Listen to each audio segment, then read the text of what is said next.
Okay, so this unit or assignment is going to be dealing with a new kind of shape. So I just want to reiterate something we briefly touched on in the beginning, and that there are three fundamental shapes. And the word fundamental, you could also say essential. And they're essential because everything in the universe can be boiled down to or derived from or built from these kind of building block shapes. So the first one was the planar shape.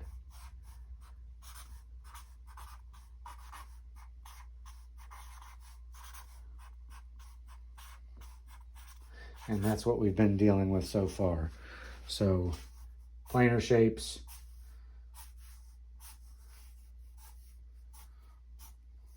are shapes like this, right? And another term for that is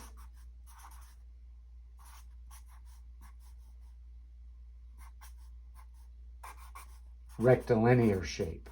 Rectilinear shape. And that's because they're rectangular and linear at the same time. Now, it doesn't have to be a box shape. You could have a triangle be a rectilinear shape. You could have an octagonal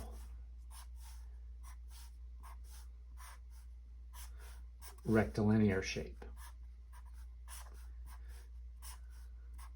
Okay, but essentially you're talking about angles and straight lines when you're talking about rectilinear shapes. Now, the second of the three fundamental shapes is the cylindrical shape.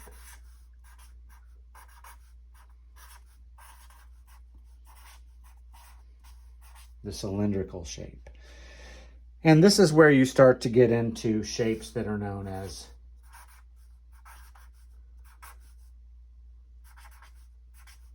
curvilinear shapes. Curvilinear shapes. And I actually believe that's spelled with a I and not an E. So curvilinear shapes. So that's shapes that have curves to them. So a cylindrical shape would be something like this, like a cup. Okay, that would be a cylindrical shape. It doesn't have to be quite as normal, quote unquote, normal as that. You could have a cylindrical shape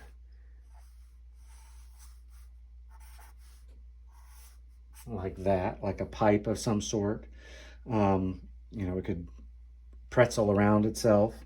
But essentially a cylindrical shape is a kind of hollow space or solid mass that has a curvilinear quality to it.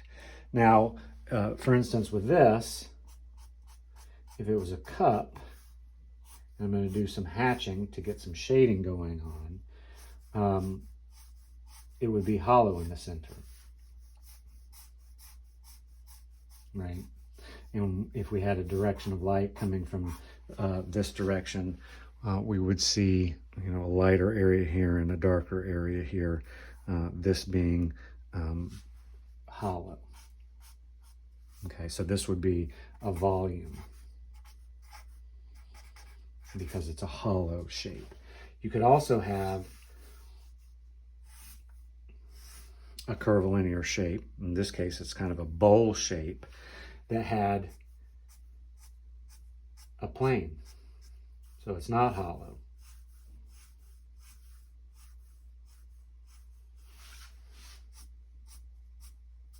Right? But instead just has a flat surface on it. But whether it's a volume or a mass, a solid shape, they're still cylindrical and curvilinear. As we start to get into these bowl forms, we start to get into what's known as compound shapes. And to define that properly, we have to talk about the last of the three fundamental shapes, which is the sphere, the spherical shape.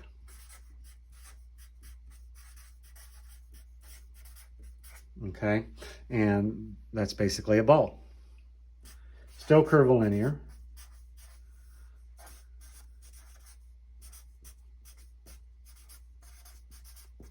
Because it's comprised not of straight lines, but of curvilinear lines. But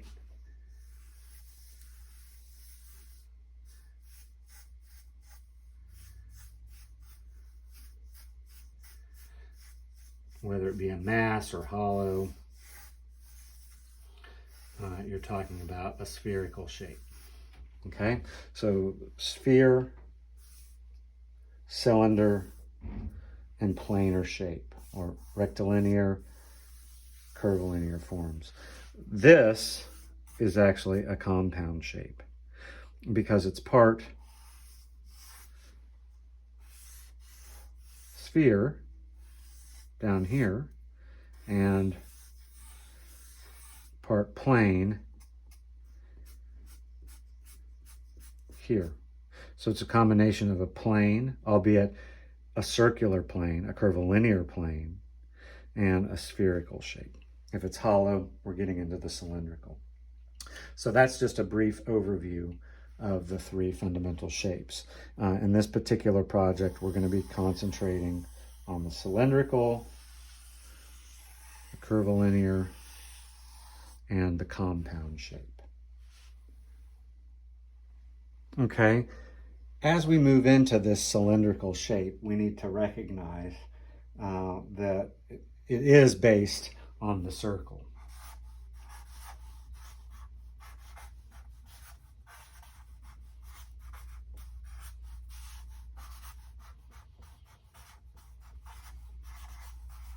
So it is based on the circle. But it's a circle that has a rectilinear kind of planar quality.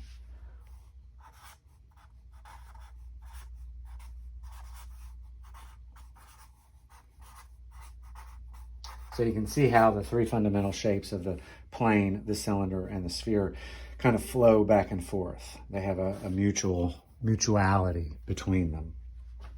So a circle as a plane. So for instance, if I give this circle thickness, we can imagine it not as a sphere, but like a quarter, right?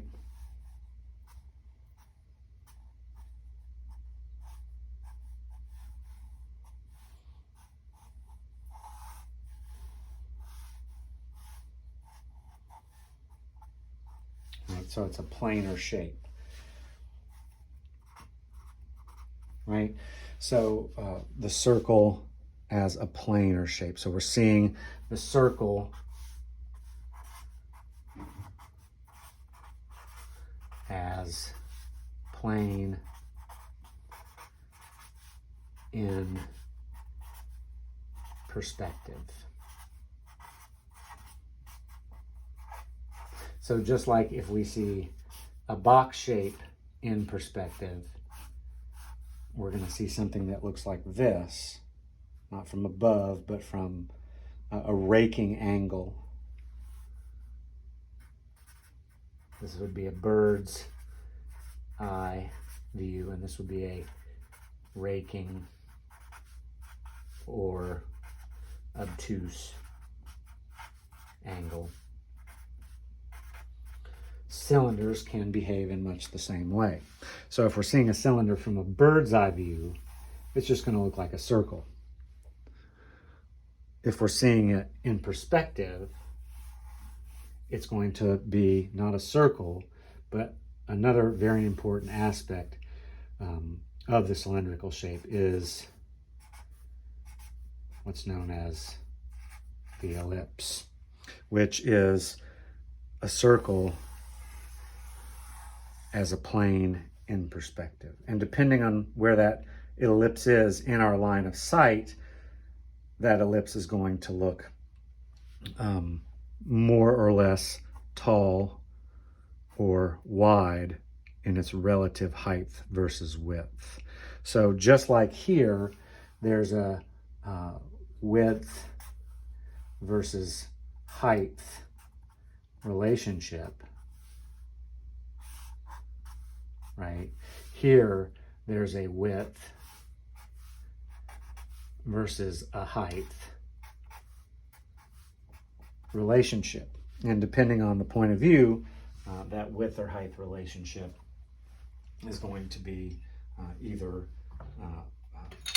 more equal if we're more above it. In fact, if we're completely above it, the radius equal height and width, it's going to be a circle. But the more of a raking angle that we get, the less of a plane it's going to be. So if you notice, the opening from above is a circle. As we start to move to a raking or obtuse angle, the height versus the width becomes unequal. So the height becomes shorter, the width becomes wider. So here, equal height and width. As we move into a raking or obtuse angle, the width versus the height becomes about 3/4 of the width. As we move more, the height becomes about half the width.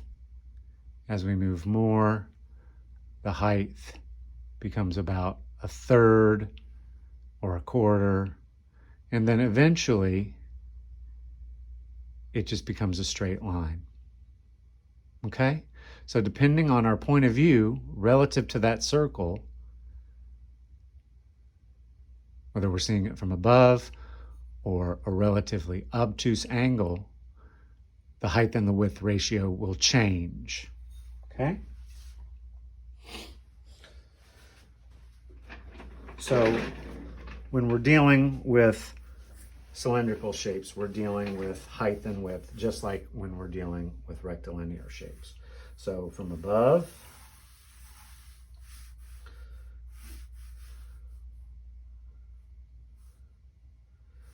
take half, put that line in the middle.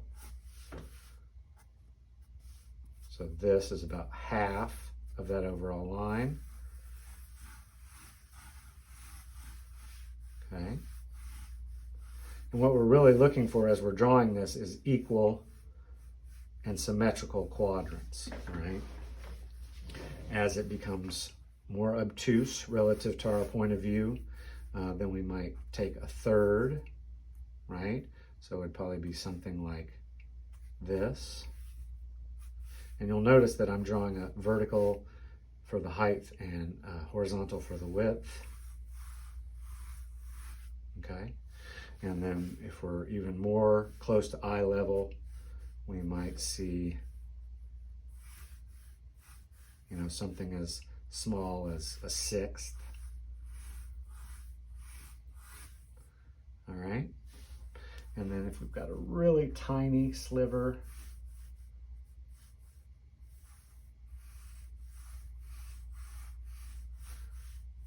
we might see something like that. And then eventually, as we move our eye level so that it's looking at it from a very parallel point of view, in other words, the plane is going parallel with our line of sight and our eye level is right at the edge, it's just going to become a straight line, okay? So this can be taller, so more than half. So the height could be 3/4 of the width, so forth and so on. But being able to judge those points of view are the angle of obtuseness or the raking, the degree of angle of your point of view is going to really affect the height and width ratio, okay? Now, as we're drawing these things, the other thing to consider is the fact that a cylinder, like a cake pan, has two straight lines on either side of it. Doesn't have to, but most of the time it does. Two parallel lines that are vertical, much like a box, right? Two parallel lines that are vertical. But instead of a top that is rectilinear, we've got this curvilinear top. By the way, this and this and this and this and this and this and this and this need to be equal in order to be a cylindrical shape.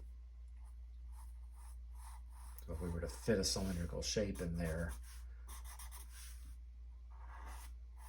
we would see something like that. All right, and so you've got these straight lines, and then you've got a line at the bottom which parallels the angle, or I'm sorry, the curve of the front lip. Okay, now if this was a transparent object,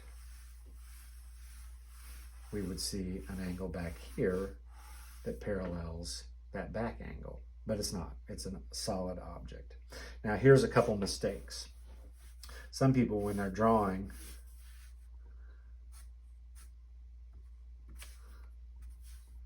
that cylindrical ellipse, they do this.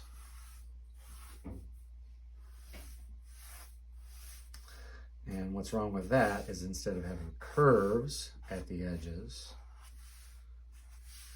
they have points, and that is absolutely incorrect. That's more of a football shape or an eyeball shape. And it's not even really that. They might get that wrong and then get this part right. And then another common mistake is because it sits on a flat surface, they think that the bottom should be straight, and it shouldn't. So this is an incorrect cylindrical shape. It could be a shape. There could be a shape like that. There could be a container that if you were to look at its opening from above, looked something like that, but it's not a round shape. It's a shape that has two corners, like a fish shape. And that could exist, that does exist, I'm sure. But in the case of a cylindrical shape, you're going to have rounded corners. That's very important. Okay, so continuing, I'm going to draw a cylindrical shape here.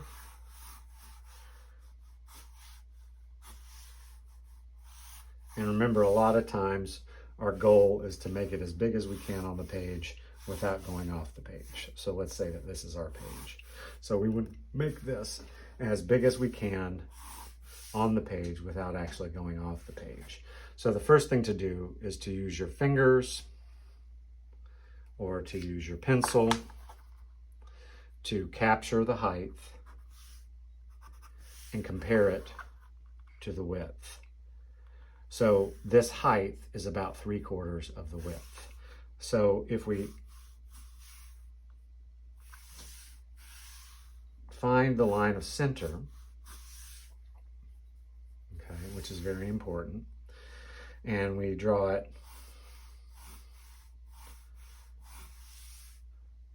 as big as we can on the page, leaving a little room at the top and the bottom. And then we take that shape, place it on its side,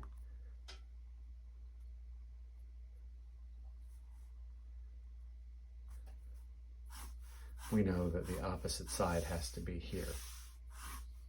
Okay?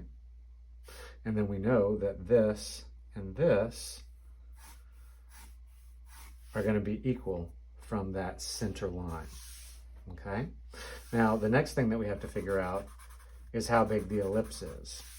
Okay? This is the very important step. And remember, we've determined that we want our height to be this big. Okay? So again, just to go through it, we draw our center line. We take that line, turn it on its side, and we see that the height is about 2/3 of the width. So we take that and we turn it on its side so that we've got 1, 2, 3 across. You following me? And then we look to see how big the height is. Now, if I measure that, it looks to me to be about 1, 2, 3, 4, 1/4 of the height. One way to figure that out would be to capture the width and then look at it compared to the height there. And I actually think it's about maybe more of a 1/5. So maybe something more like this, right? So that's going to be the height of our ellipse, right? And then we find the center of it and we draw a cross, okay? And we try to make those quadrants as correct as we possibly can. That way, and when I say correct, I mean this quadrant is a reverse of this, this is a reverse of that, this is a reverse of this, this is a reverse of that. And as we look down, the spaces that we're seeing are identical. Now, as far as this is concerned, we would have the same dimension here. We would draw a straight line across, and then the bottom part of the ellipse. So we're essentially taking this shape and moving it down here in order to get that proper height and width. So here we have, you know, this sized shape upscaled. You know, it's almost, what, 1/3 bigger over here, but with the same proportions. I hope that is clear. So let's draw another one. Okay. Actually, I'm going to make this opening a little bit bigger.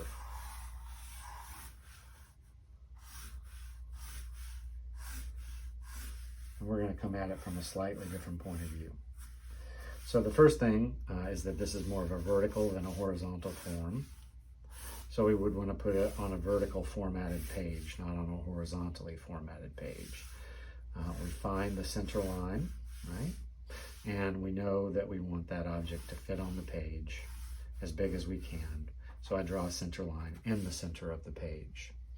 Now, one way to determine the size this way is to triangulate from the center of the back of the plane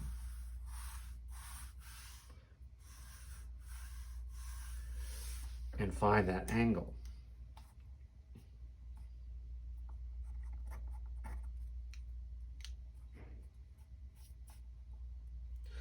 So we're going to draw in that angle. We know that it's above the bottom of the line. So here's the bottom of the line.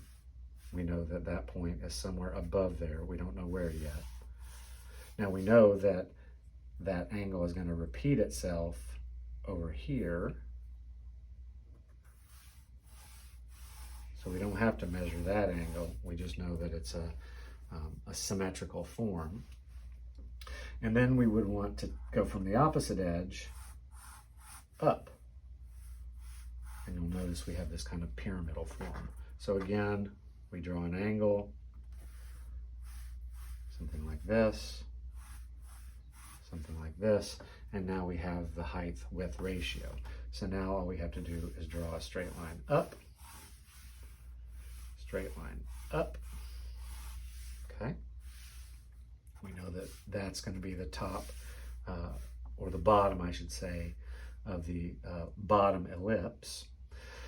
Now we want to say, you know, how big is that relative to our height? So if this is our height, to me that looks to be about 1, 2, 3, 4. So 1/4. So we could actually draw a line here, find the halfway point, put our finger at the top,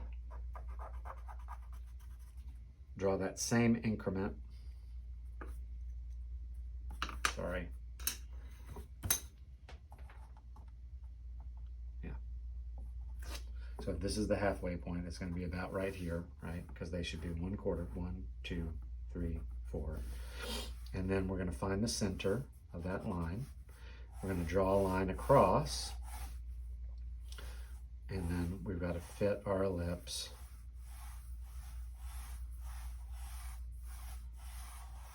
within that cross.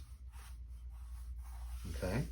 And then we know that this is going to be repeated here, right? And so we have our line here.